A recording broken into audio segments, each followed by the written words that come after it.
ایک لڑکی تھی جس کا نام عائشہ تھا۔ وہ ایک خوش مزاج اور معصوم سی لڑکی تھی جس نے زندگی میں ہمیشہ محبت، عزت اور احترام کو اہمیت دی تھی۔ وہ ایک متوسط گھرانے سے تعلق رکھتی تھی اور اس کا خواب تھا کہ وہ اپنی تعلیم مکمل کر کے کسی اچھی جگہ پر کام کرے اور اپنے والدین کا سہارا بنے۔ عائشہ کی زندگی سیدھی سادی تھی اور وہ خود بھی بہت سیدھی تھی۔ پھر اس کی زندگی میں ایک ایسا شخص آیا جس کا نام حسن تھا۔ حسن اس کے کالج کا ایک طالب علم تھا جو خوش اخلاق، ذہین اور بہت دلکش تھا۔ ان کی پہلی ملاقات اس وقت ہوئی جب عائشہ اپنی دوست کے ساتھ لائبریری میں بیٹھی تھی۔ حسن نے عائشہ سے پڑھائی کے متعلق کچھ باتیں کی اور اس کے ان باتوں کا سلسلہ چل نکلا۔ آہستہ آہستہ عائشہ اور حسن کی دوستی گہری ہونے لگی۔ عائشہ نے حسن کو اپنی زندگی کا ایک اہم حصہ بنا لیا اور اس پر بھروسہ کرنا شروع کر دیا۔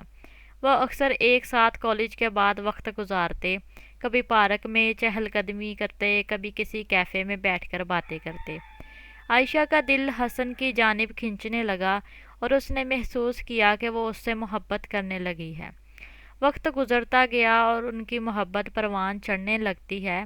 عائشہ کی دنیا حسین خوابوں سے بھر گئی اور وہ ہر لمحہ حسن کے ساتھ گزارنا چاہتی تھی۔ لیکن عائشہ کے والدین نے اس کی شادی کا سوچنا شروع کر دیا تھا۔ ان کی نظر میں ایک رشتہ آیا تھا جو بظاہر بہترین تھا اور گھر والوں نے عائشہ کی مرضی جانے بغیر اس کا فیصلہ کر لیا۔ عائشہ کا رشتہ طے کیا جائے گا۔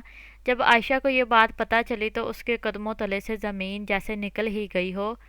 وہ حسن سے بات کرنا چاہتی تھی لیکن دل میں ایک ڈر تھا کہ کیا ہوگا اگر حسن اس کے ساتھ نہ رہ سکے۔ اس نے حسن کو اس بات سے آگاہ کیا اور اس کے گھر والے اس کی شادی کی تیاری کر رہے ہیں۔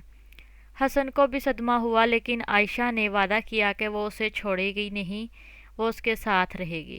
مگر قسمت کا لکھا کچھ اور ہی تھا۔ وقت کے ساتھ ساتھ عائشہ کو سمجھ آیا کہ حسن اس کے لیے کچھ نہیں اور وہ مجبور ہے۔ عائشہ کو یہ فیصلہ کرنا پڑا کہ وہ اپنی محبت کو دل میں دفن کر لے اور اپنے والدین کے فیصلے کو قبول کر لے۔ یوں ایک دن عائشہ کی شادی کسی اور سے ہو گئی۔ عائشہ نے حسن سے کبھی بھی تعلق نہیں توڑا، مگر وقت کے ساتھ اس نے یہ سیکھ لیا کہ زندگی ہمیشہ انسان کی خواہشات کے مطابق نہیں چلتی۔ اس نے حسن کو دل سے دعا دی اور اس کی یادوں کو اپنے دل میں بسائے ایک نئی زندگی کی شروعات کر لی۔ یہ کہانی عائشہ کی تھی جس نے محبت کو تو پایا مگر ہمیشہ کے لیے اسے اپنے دل میں بسائے رکھا۔